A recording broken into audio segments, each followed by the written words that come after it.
Most people wake up thinking about their to-do list, their inbox, their coffee. Elon Musk wakes up thinking about a number, not a stock price, not a net worth figure, a number tied to something far bigger than any single company, a number that, in his own stated view, determines whether humanity survives long-term or doesn't. By the end of this video, you'll understand exactly what that number is, why he's built 3 companies around chasing it, and why it might be the most useful obsession you've never applied to your own life. 2. Emotional introduction. We're used to founders being obsessed with quarterly earnings, market share, growth curves. Those are normal, forgettable obsessions. Elon Musk's is different. According to his own public statements over the years, the thing that actually drives him isn't any single company's success. It's a specific, almost uncomfortable question. What happens to the human species if we only ever have one planet to live on? That question, and the numbers behind it, is the quiet engine running underneath Tesla, SpaceX, and nearly every major decision he's made publicly for the past 2 decades. 3. Background story. Long before SpaceX existed, Elon Musk has said in multiple interviews and talks that he became preoccupied with a fairly stark idea. Civilizations and species eventually face extinction-level events, asteroid impacts, pandemics, or self-inflicted catastrophes, and that a species confined to a single planet has no backup plan if that happens. That idea led him towards space exploration, not as a hobby, but as what he has repeatedly described as an insurance policy for human civilization. When he approached the existing aerospace industry in the early 2000s hoping to buy or support a mission to Mars, he found launch costs so high that meaningful colonization looked essentially impossible under the existing model. Rather than walk away, he founded SpaceX in 2002, with the explicit long-term goal of making rockets reusable and dramatically cutting the cost of reaching orbit, and eventually Mars. The number he's spoken about publicly over the years isn't a vague dream.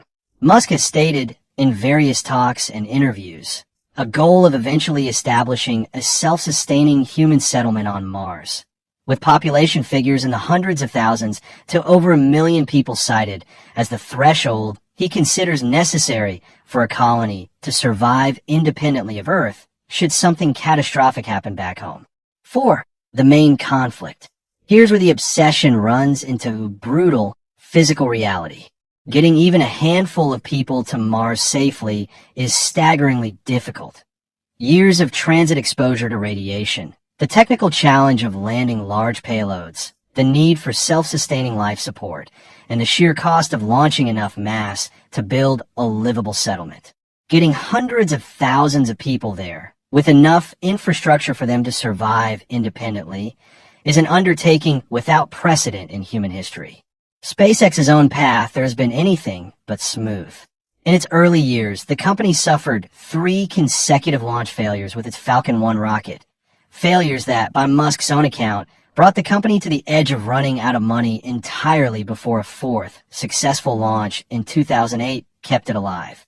That same year, Tesla was also nearly bankrupt, forcing Musk to split what remained of his personal fortune between saving both companies simultaneously.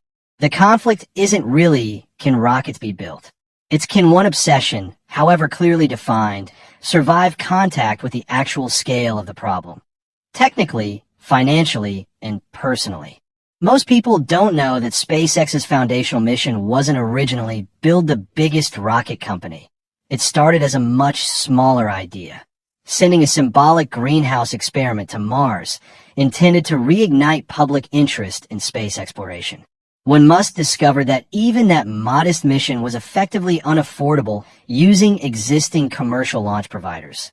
That frustration is what pushed him toward building a rocket company from scratch instead. Most people also don't know how directly Tesla connects to this same underlying goal in Musk's own framing.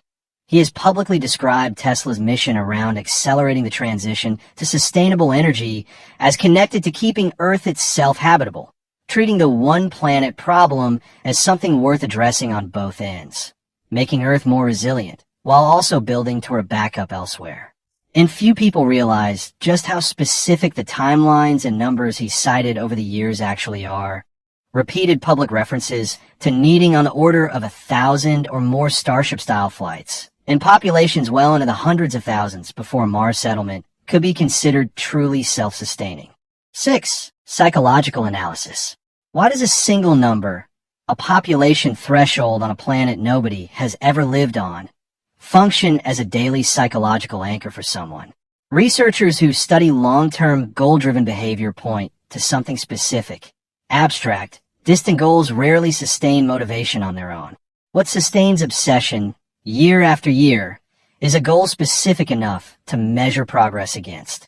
A number gives you exactly that, a way to ask every single day, did today move the number closer or not? For Musk, by his own repeated public framing, nearly every major decision, reusable rockets, Starship's design, Tesla's mission statement, gets filtered through that same underlying question. That's a strikingly effective way to maintain multi-decade focus across multiple companies. It's also almost certainly part of why observers and former colleagues have described his work pace and expectations of others as relentless, sometimes to the point of significant personal and organizational strain. A number that big, held that close to your identity, doesn't leave a lot of room for good enough. 7. Comparison with another figure. This pattern, anchoring an entire life's work to one measurable, almost obsessive number, echoes other high obsession figures across different fields. Elite athletes have described similar relationships with specific performance benchmarks. Founders in other industries have described near-identical relationships with market or scale targets that function less like business metrics and more like personal identity markers. The number changes. The psychological function is the same. It turns an enormous, abstract ambition into something that can be checked against day after day without ever letting the person fully rest. 8. Practical lessons. What can you actually take from someone whose number involves interplanetary colonization? First, vague goals rarely survive contact with reality. Make a difference doesn't give you a daily compass. A specific number, revenue, reps, pages written, whatever fits your actual goal, does. Second, big missions need smaller, buildable steps. Musk didn't start with a Mars colony. He started with a greenhouse experiment, then reusable rockets, then Starship. Break your number down into a sequence you can actually act on today. Third, know the cost of holding a number that tightly. The same intensity that builds empires can also erode relationships, health, and rest if it's never balanced. Anchoring your identity to a number is powerful, but it should be a chosen tool, not an unexamined compulsion. Most of us will never build a rocket company. Most of us will never think seriously about backup plans for the human species. But almost all of us have some version of the number, the thing we quietly measure our days against, whether we've named it out loud or not.